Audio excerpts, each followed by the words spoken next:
New Hampshire's home for politics. I'm very excited about today's guest. We had a great chat out back, and as you know, we have a lot of activity here at this institute, particularly around presidential campaigns, and it's wonderful to be able to spend some time with someone of this caliber. Well, we all know that Mayor Suarez was elected in 2017. It was a nail-biter, 86% of the vote. I don't think, when I read that, I actually thought it might be a typo, because I was trying to think that even in our polling that we do here at the New Hampshire Institute of Politics, usually if anything is above 70%, it's a complete home run. So when I read 86%, I said, holy smokes. So he got 79% in a subsequent election, which again I think is more than any governor or anything like that I've heard of in recent time has received. He is the mayor of the city of Miami. He was admiring our wonderful palm trees around campus earlier. But on a serious note, he's really focused on some key things: climate adaptive policies, taking a free market approach in Miami to public policy. As a result, crime is down, taxes are down, they're at the lowest rate in 50 years in the city. He's been a champion of high tech and focusing on affordable housing initiatives. So all things, by the way, mean that if he wants to come to New Hampshire and work on those 4 things as well, we'd welcome you immediately. Time has named him one of the future 100 leaders, and Forbes has named him the top 50 greatest leaders in the world. Not bad.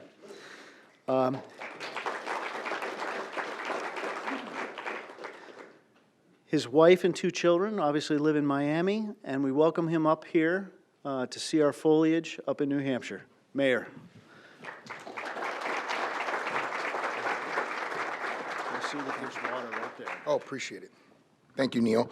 And unlike today, there were no members of my family on that Forbes committee, I can guarantee you. Today, I have a couple of members of my family who are here, Mel and Susan. Mel is number 11. Of 14 brothers and sisters who came to Cuba in the early 1960s, or from Cuba in the early 1960s. And I'll start with a St. Ansem story. Even though it's not St. Ansem College, it's St. Ansem's High School in Washington, D.C. And he'll correct me later if I take any liberties with the story. But my grandfather, who was an academician and the dean of an engineering college in Cuba, in Havana, called St. Thomas de Villanova University in Havana. He was a Villanova graduate in the United States, came to this country with 14 children. And he was a devout Catholic and wanted all his children to get the best possible education. So he went around the city and started asking, where can I get this premium education for my children? And so they said, there's this little school in Washington, D.C. called St. Ansem's. And it's the best parochial school in the city. And so my grandfather, went over there and started, asked for an appointment with the headmaster, and started telling the headmaster all his credentials. And the first thing the headmaster said to him was, look, Mr. Suarez, we do not accept children on the basis of the credentials of their parents. And then he said, well, Mr. Headmaster, there's 2 problems, and I'm sort of embarrassed to tell you. And the headmaster said, well, what are the 2 problems? He said, well, the first problem is my kids don't speak English. And he said, well, what's the second problem? He said, I don't have any money. So thankfully, they all went on scholarship. My father, who was 12 at the time, learned to speak English, took the SAT, did very well, got a presidential scholarship to Villanova University in Philadelphia, where he studied mechanical engineering, graduated summa, and got 2 graduate degrees from a university not too far from here, Harvard University, where he got a law degree and a master's in public policy from the Kennedy School. And his brother, little brother, who's in the audience today, is an MIT graduate. So he stayed in Boston and was nice enough to make the trip up with his wife, lovely wife, to see me today. So hopefully I'll get a good report card to the family later. And I want to thank Neil, certainly, and the New Hampshire Institute on Politics, and just driving through the campus and seeing the future, the young faces is so inspiring. I have to tell you, I've been doing a lot of traveling to states that I've rarely, if ever, visited. Obviously, spent some time in Nevada, where I'd been to before, but I also got the chance to spend some time in Iowa and South Carolina, and now I'm here in New Hampshire. It's a nice coincidence.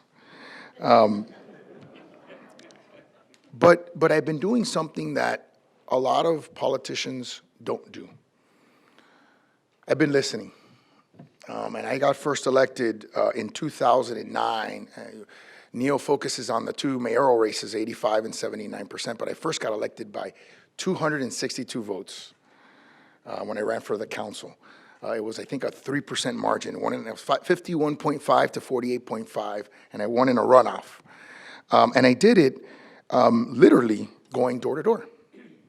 I did my first political campaign when I was 2 years old. My dad decided he wanted to change the world and ran for council in 1979. I looked right into a camera, and I said in perfect Spanish, at 2 years old, "Vota por papi, por favor," which means vote for my dad, please. He did not win that election.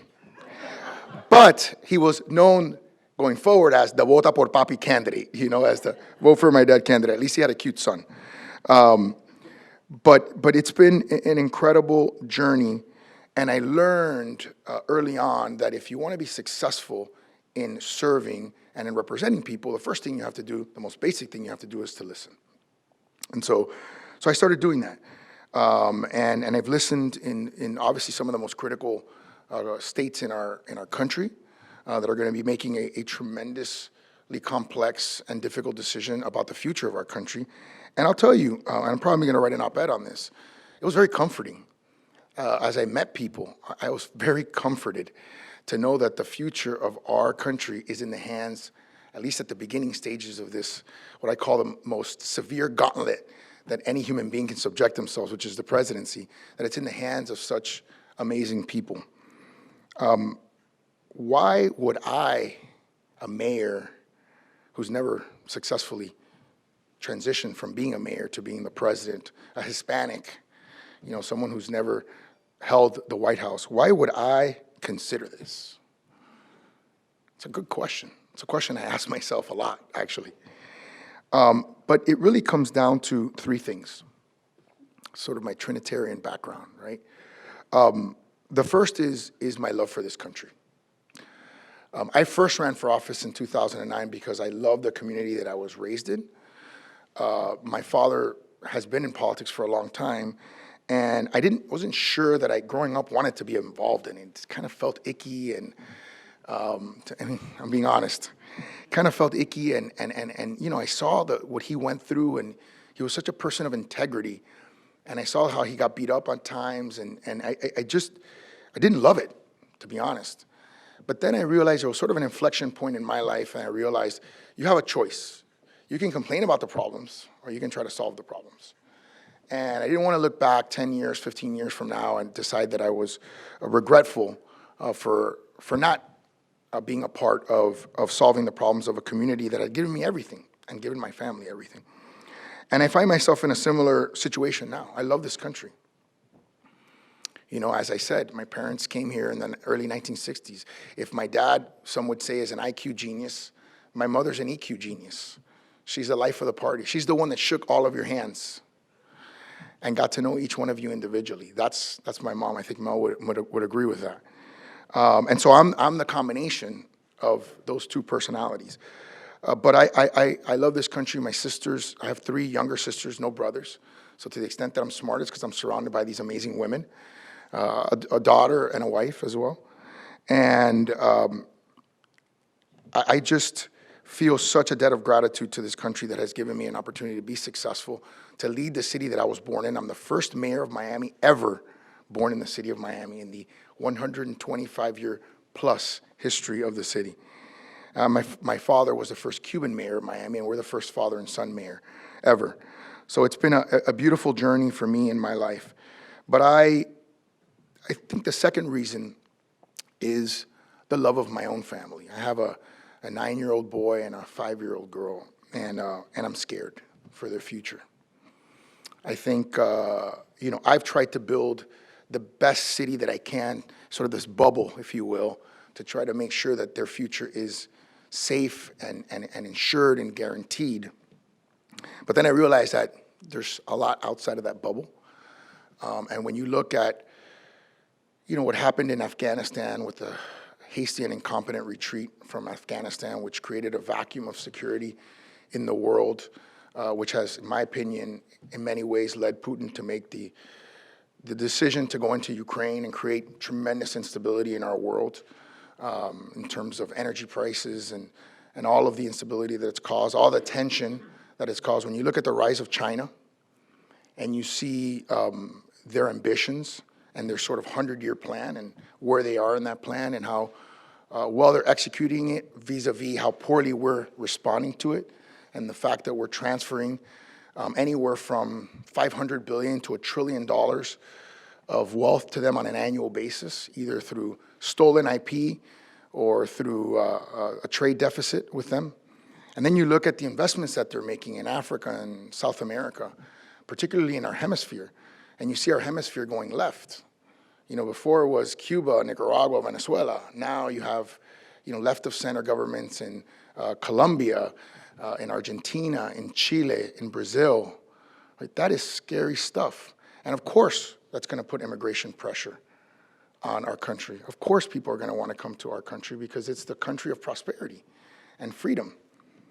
And so, one of the things that immediately jumps out at me is, why don't we have a coherent strategy to depower China, take that wealth that we're giving them, bring it to our own hemisphere, create prosperity for ourselves, frankly, and the people of our hemisphere, which creates a national security strengthening position, and also reduces immigration pressures for our country, which frankly is an issue that we have to solve generationally. I don't mean we have to solve it for today or tomorrow. I mean we have to solve it for a generation. We should solve the issue and put it to bed forever. And third, I think the third reason why I'm considering it is because of the choices that I see before us, right?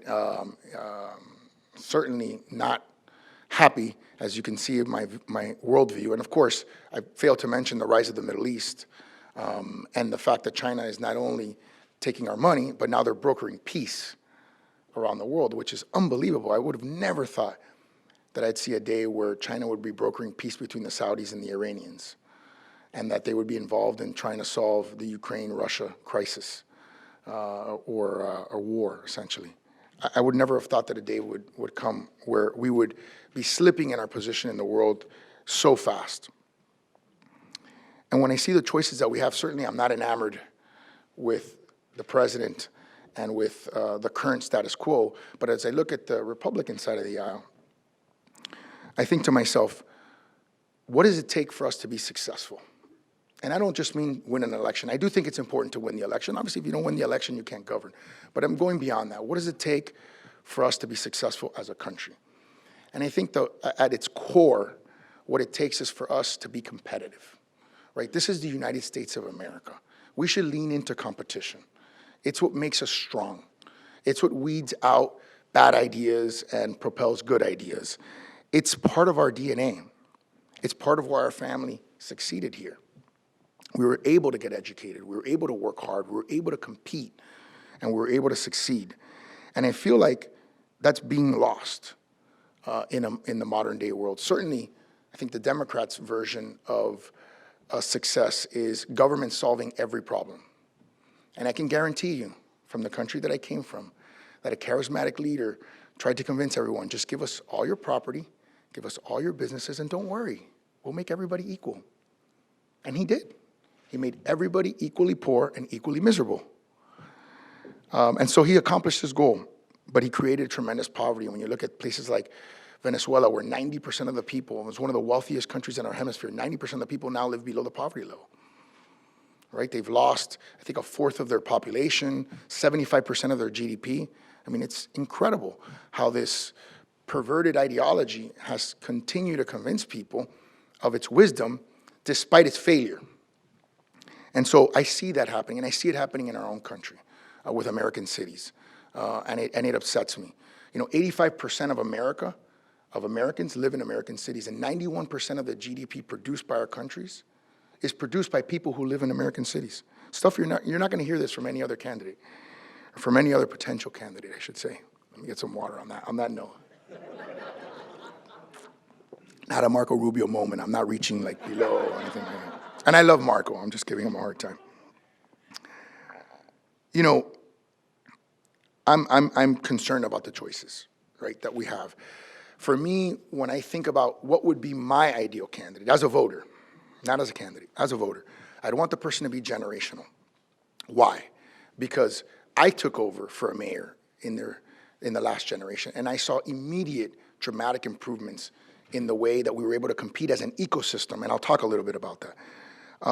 The second thing is I'd want the person to have an executive record of success, right? I think that disqualifies a lot of people who are not executives, but I do think having an executive record of success is important. Number three, I'd want the person to have a positive, I'm going to stress the word positive, vision for the future. I think we're getting a lot of negativity, a lot of divisiveness in our politics, and it's not healthy. We tend to spend 80% of the time arguing about the 20% of the things that we don't agree with, instead of 80% of the time focusing on the 80% of the things that we do agree with. Right? I mean, I've traveled the world. I've been all around the world, and I can tell you that no matter the language that's spoken, no matter the culture that people are from, everybody believes, or everybody wants three things. Most people, I said everybody, but I'll qualify and say most people want to live in peace, right? There are some leaders that don't want peace, but most people want to live in peace. Most people want prosperity for themselves and their children, and most people want their tomorrows to be better than their yesterdays. Period, full stop. And when we start focusing on that, instead of things that divide us, I think we're going to be a stronger country. I think the best thing that we can continue to do for our enemies in a democracy is continue to be divided. That is our kryptonite, if you will, and it's corrosive to our future. What makes me qualified? I think one of the biggest things that once I've set out this sort of, I missed the fourth piece. Obviously, this is going to benefit me, right? That the person can get Hispanics or be Hispanic, right? I think Hispanics are the largest minority population in the country at 20%, and I think they're a growing population, and I think they could unlock some of the major issues that we've talked about, like immigration going forward. So someone that can communicate, connect with Hispanics helps Republicans win elections for a generation, not just for one presidency. So I think that's a plus. I think whoever the candidate is should be someone that can connect with Hispanics. Doesn't necessarily have to be Hispanic, but can connect with Hispanics and can motivate Hispanics to vote Republican, because we're going to need that going forward.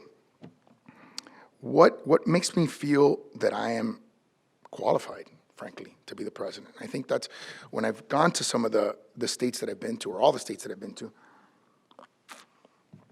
Well, people saying, he's young and he's a mayor. Why? What does that make him qualified? Well, first of all, just so you know, you may not believe this, but I'm actually older than our state's governor. I don't know how many of you read that. I don't know if it's in the bio, but I'm actually chronologically older. I could tell a joke. The media will make a big deal about it if I did, so I'm not going to, about what he looks like versus what I look like in terms of chronology. But I'll say the joke a different way. I'll do it about my father. So my father was elected mayor in 1985. He was 36 years old. And I was elected mayor in 2017, and I was 40 years old. So he was 4 years younger than I was. But I would always tell him, Dad, the difference is you look like you were 40. I look like I'm 36. So I'll leave it at that. So from a chronology perspective, I think there's plenty of precedent for people in my age group to have the necessary experience to be the president of the United States. And certainly in recent and in the not too distant past, there have been many presidents that have been my age. Why? So I don't think age is necessarily the qualifier or the disqualifier. I think the second part is, well, you've just been a mayor. I mean, nobody's been a mayor. No one's ever ascended from the mayoralty to the presidency. And there have been 3 presidents that were mayors at one point in their career, but no one has done it directly. And that phenomenon is very common around the world, certainly in South America and in Europe and around the world, but it's never really happened here. And so what makes me qualified? And I think the answer to that is that to be a public official, forget what an executive, right? There are two qualities that I think you should look for. And again, this is not necessarily about me. This should be what you should be looking for. I think the first thing you should look for is someone who can run, let's call it the corporation, right? The government itself. When I took over in 2009 as a councilman, they handed me this broken down Chevy, right? No offense to Chevy. But it was 2009. Of course, the real estate bubble had burst, and we had an annual, what they call do-nothing deficit of $115 million and a $600 million budget. Welcome to Miami. That was what they told me. I was the only candidate, and I was only elected by 262 votes, that was elected without union support. Why? Because I wouldn't lie. I wouldn't lie. I told them not what they wanted to hear, I told them what my employees needed to hear. And what they needed to hear was we're not going to be able to raise taxes on our citizens, we're not going to pass this pain on to them, and that they were going to have to make sacrifices in order for our government to be able to function. And so we did something that governments don't do. We actually cut expenses. I know, it's very dramatic. We cut expenses. I remember having a conversation with the secretary, I'm not going to say who it was, the media will ask me later, about one of the latest bills from the current administration. And I said, the bill was actually the infrastructure bill. It was actually smaller than what the former president had proposed. He had proposed a $1.5 trillion infrastructure bill. This is actually a $1.2 trillion infrastructure bill. But I told the secretary, I said, let me just ask you a question. How are you going to pay for it? What expenses are you going to offset to pay the $1.2 trillion price tag? Because I actually think it's a worthy federal expenditure. I think we need it. I think we need these categories, and I think it's not bad. How are you going to pay for it? Silence, followed by laughter. It's a joke to think that you are actually going to have to pay for the spending that you're doing. And so we had to tighten our belts. I made the motion to cut, unfortunately, our employees' salaries and pensions. It was not fun. It was not easy. It was difficult. We got heckled. I had employees that didn't shake my hand for a couple of years. But we turned it around completely. We now have the lowest tax rate in our history. We have the highest reserves we've ever had in our history. We had $15 million in reserves. We were on the verge of bankruptcy when we had to cut that $115 million, right? We grew 12%, which is the second most in recorded history last year. And we have the highest bond rating we've ever had. So when you look at how do you run the corporation, we have run the corporation in ways that every independent person can see as successful. And frankly, people say, well, that's great, but that's us. Now it used to be a $600 million budget. Now it's $1.2 billion. Well, how are you going to, the presidency is different. It's it's multiple trillions of dollars. I said, yeah, the numbers, there's more zeros. But the character, the decision that you have to make is no different. You have to make tough choices. And the question is, who has a record of making those tough choices? I mean, what you're looking for, I think, is a set of traits, of personality traits, and demonstrated set of personality traits. So I think in terms of running the corporation, we've done phenomenal. The other thing we focused on, as I mentioned, was homicides. In 1980, when I was 3 years old, Miami hit a peak of 220 homicides. We were one of the murder capitals of America. And the reason why I say this is to give you context, because I'm going to give you some numbers now, and I want you to understand where we were and where we are. So last year, in 2022, we ended the year with the lowest per capita homicide rate since 1964. Think about that. It was safer to be a Miamian last year on a per capita basis than any year between last year and 1964. And this year, we are on April 18th. I'm looking at it here on my trusty iPad. And we are over 40% below last year's number. We're at 58%, as of the last statistics, which are about a week old, about 58% below in shootings, and we have what's called a 100% clearance rate, meaning every single homicide, and there aren't many, has been solved. The national average is 54%. We're at 100. Thank you. So how do we do it? We did it because we never got into this nonsense of defunding our police. We support our law enforcement officers, which never used to be political, by the way. It never used to be controversial. We funded them, we gave them the technological tools, but we went beyond that. We created a healthy ecosystem that our citizens can thrive in. We're number one in the nation in wage growth. We're number one in the nation in tech job growth. We're number one in the nation in tech job migration. We were named by a prestigious magazine as the most important city in America, which I would have never thought in my lifetime Miami would receive any of the, I never thought we'd reach any of these milestones. But we did it by following 3 simple rules. We kept taxes low, we kept people safe, and we leaned into innovation. And so, as a president, you're gonna have to run the corporation in a way that creates prosperity for Americans. But then I think there's a second bucket.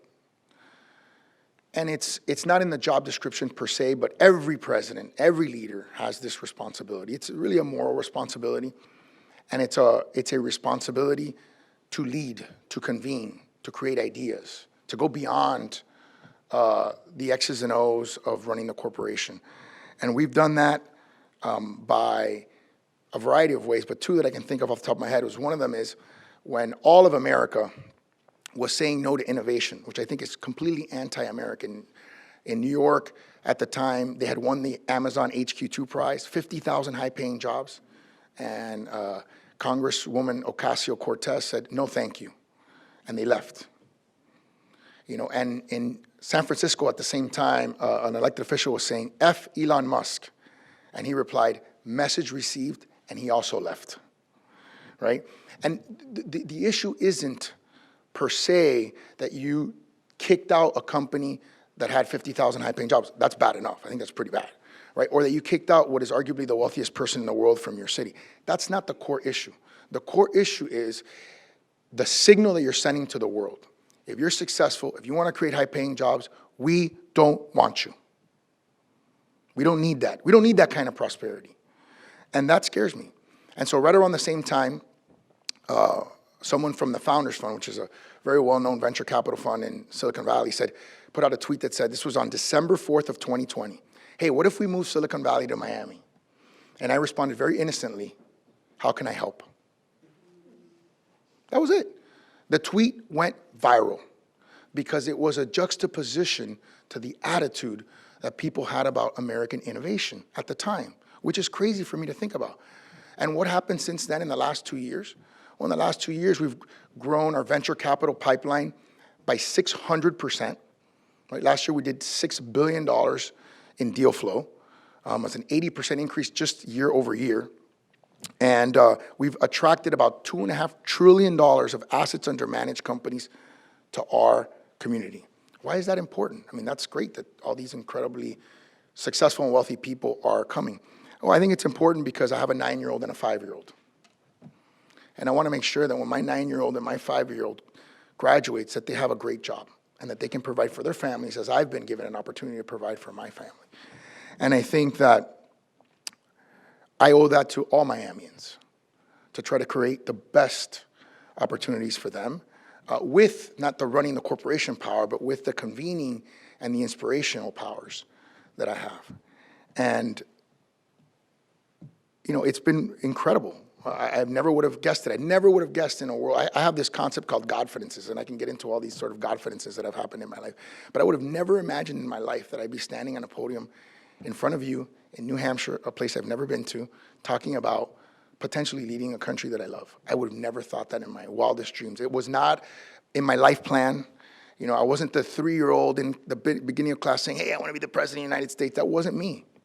On the contrary, Mel knows. By the way, please don't get stories from him about my childhood. But that was not me. It really feels like a sense of compulsion, like I'm being pushed from behind. And I also feel that we have to create a Miami and an America that's not just here for some, but that's here for all. And we've done that through targeted investments in education, which I think are critical and the most democratizing force for opportunity in our country. I started a kindergarten savings account for every single kindergartner in my city. So every single kindergartner in my city gets $25 or $50 deposited into a savings account, depending on whether they're on free and reduced lunch or not. If they're more impoverished, they get more money. If they're less, they get a little less. And they and their parents get financial literacy training all the way until they're 18 years old, which they can't take the money out until they become 18. And then we decided, well, that's not enough.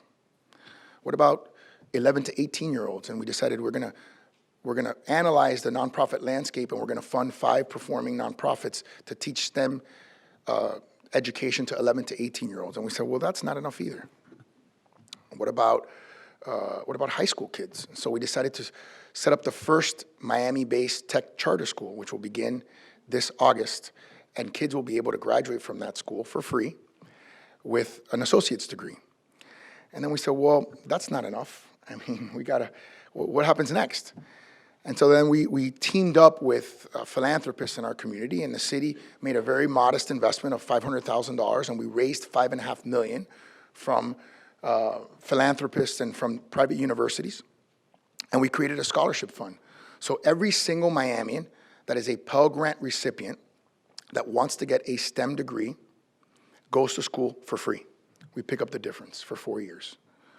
And then we said, well, that's not enough either, because what if you don't want to get a STEM degree? And we said, well, who's the next vulnerable sort of class? And we said, well, let's look at people who are going to college for the first time in their family. So again, we went out to the private sector. We raised $10 for every one public dollar that we put in. And we created a scholarship so that every single Pell Grant recipient Miamian who's first in their family to go to college goes to college for free. Now, this is not debt forgiveness. This is going out there as a leader and finding the resources from the private sector. No one's obligated to do this. It's not a tax. We don't believe in that. We don't believe that government is the answer. We believe that your generosity is the answer. And there's compassion in abundance if you just look for it. And so we did that. And then we said, well, what about adults who feel disconnected from this tech environment, right? And so we helped a company called BrainStation that purchased a local company called WinCode, so that adults who are maybe disconnected from this sort of technological age can come in with a $40,000 job and leave after the training with an $80,000 job. And so we've created a pipeline of comprehensive educational opportunities by being disruptive. I'm not like the mayor of New York or Los Angeles. I don't control the school system, unfortunately. I wish I did. But so we've had to be disruptive. The world is changing very rapidly. The rate of disruption is scary. And I can tell you that if we don't have someone who's ready to lead us into that new frontier, we're in trouble.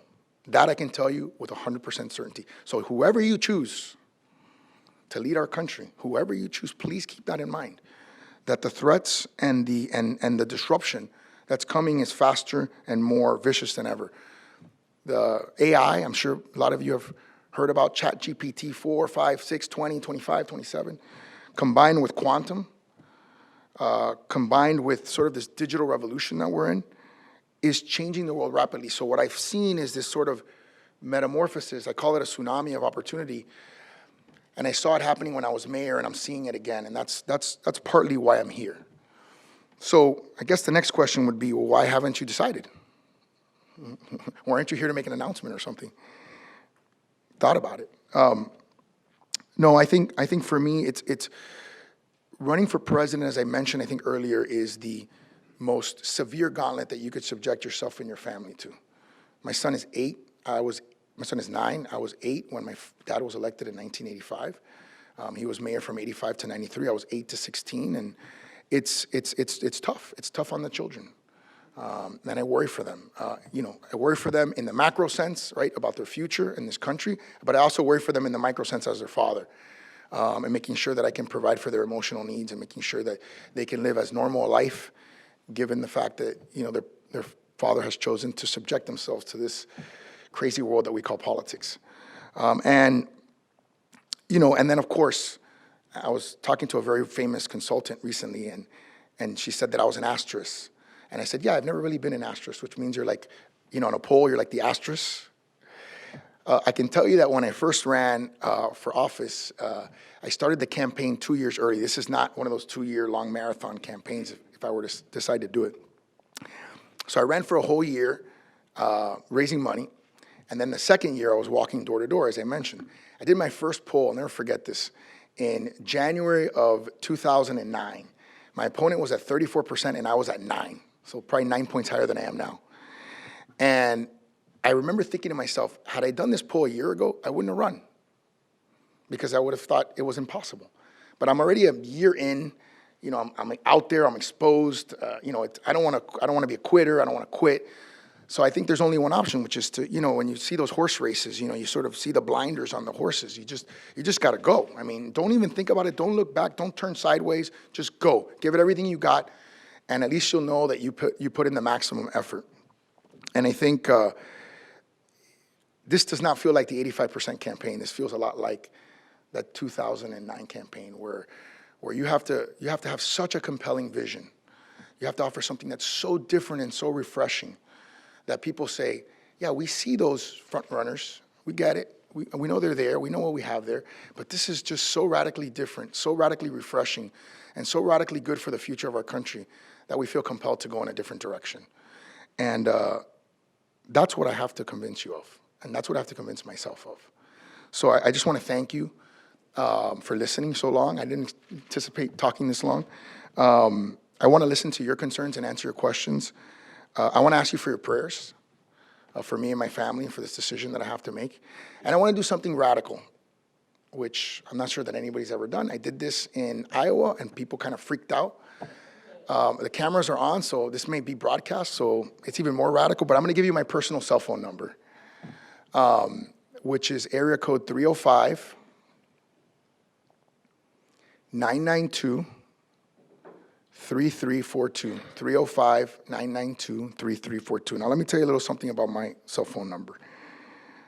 I've never changed it, so hopefully this will not make me change it.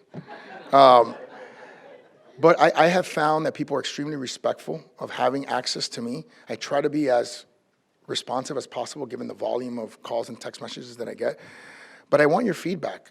I mean, I want your feedback definitely if I decide to do this, I want your feedback. And sort of going forward as you monitor my life and my political career, I want your feedback. I want to know if the things I'm saying are resonating, if the things I'm saying are not. Even jokingly, you know, if you like my tie or don't like my tie, or, you know, my dad always gives me critiques about my haircuts, you know, after I do my Fox News hits or whatever.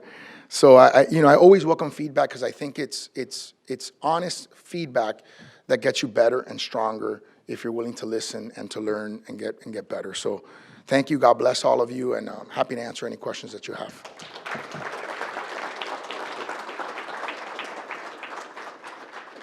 We have time for a few questions, but can I lead off and just say, what do you think about the New Hampshire presidential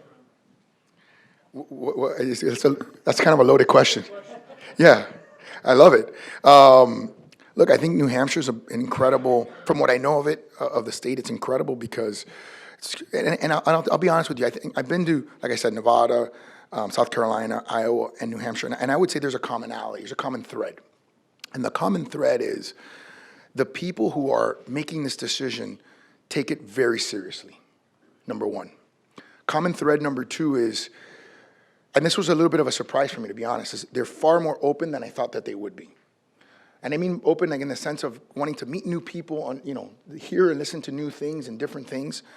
And I found that refreshing and surprising. I thought, I'm going to go there and everyone's just going to tell me how great someone else is, as opposed to, giving me an opportunity to talk about what we've done in our city and why I think I can scale it nationally and why I think, it could be a good formula for success in the future. So that's been incredibly refreshing for me. And the third thing, it's been invigorating. When you're thinking about making a decision of this magnitude, as you can imagine, and Mel's a mathematician, right? You think about probabilities, right? Like, what are the chances? You think about what do I feel like today? Am I an 80% chance of doing it? Am I a 50% chance of doing it? And I'll be honest with you, every single time, without hesitation, that I've had contact with the voters of this country, with the people that really run this country, my percentages have gone up of wanting to do it. because I feel a sense of energy transfer and I feel a sense of hope, and it motivates me, to be honest with you, inspires me, which I have to reflect back in inspiration to all of you. Excellent. Questions? Question right down here. We do have a microphone, but I think everyone can hear you. Yeah. First of all, again, welcome to New Hampshire. My question involves affordable housing. Yep. It's a big problem. Yep. Everywhere in the country. It is. I understand Miami has made a big impact on We have. affordable housing. What did you do? So we did something very different from what a lot of places have done. You can sit down, I'll answer. We took what I call the carrot approach versus the stick approach. So in the last iteration of affordable housing that we just built, we spent $50 million approximately, and we got $1.1 billion worth of product at all income levels. And I'm gonna get technical a little bit, so just bear with me. But there are multiple income levels. ELI, which is extremely low income, it's 30% of the median household income or below, right? Oftentimes for senior citizens that are on Social Security, right? Then you have traditional affordable housing, because they're fixed income, right? And so their income is not likely to change.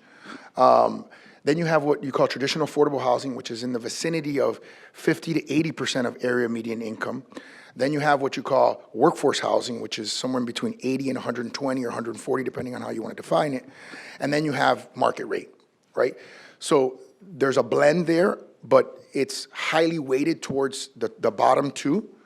And what is interesting about it is we got a 20-to-1 leverage rate. Remember, I keep talking about these leverage rates. Like in the scholarship fund, we put in $1, the private sector put in 10, right? Imagine if government would do that, you know? We put in $1, you put in 10, right? And so in this case, we put in $1, the private sector put in 20.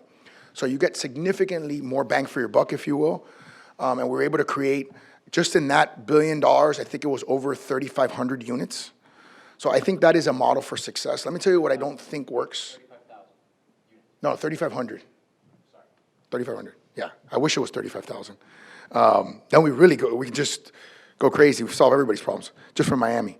It was 3,500, but we can fact check. We'll do a little lunch bet. I have lunch available.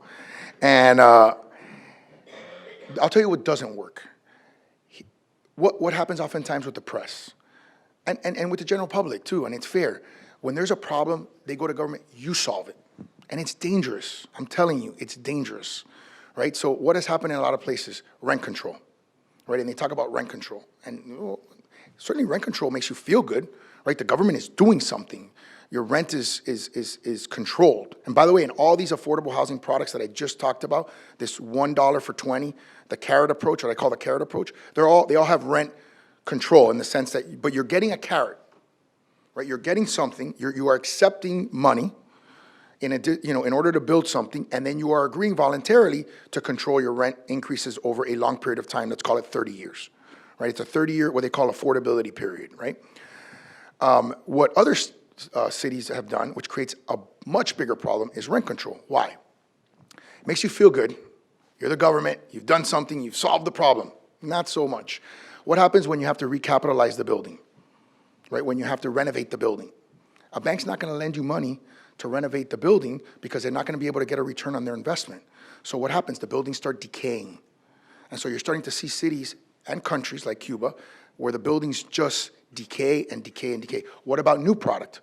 We have new people coming online. People are being born, right? We have new people. Well, you're not gonna get new product either, because if you have that rent control mechanism, then banks are not gonna wanna lend. They're not gonna get a return on their investment.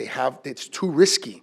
So what appears to be a solution, and this is sort of a general proposition of mine, it's kind of like the Reagan quote, I'm government, I'm here to help, right?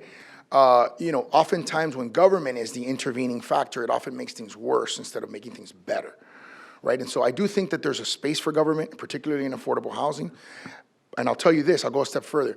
When I talked about my homicide numbers, there is a correlation, in my opinion, between good quality affordable housing and a reduction in homicide rates, right? And I can prove it in neighborhoods that were incredibly violent. We put in $60 million of money from our city, combined at a big leverage ratio, got a bunch of product in the neighborhood, transformed the neighborhood. It was a food desert. We brought in a supermarket as well, and we transformed the entire neighborhood and reduced the homicide rate significantly.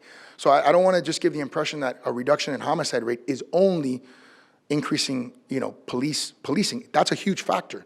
But we're also ranked the happiest city in America and the healthiest city in America.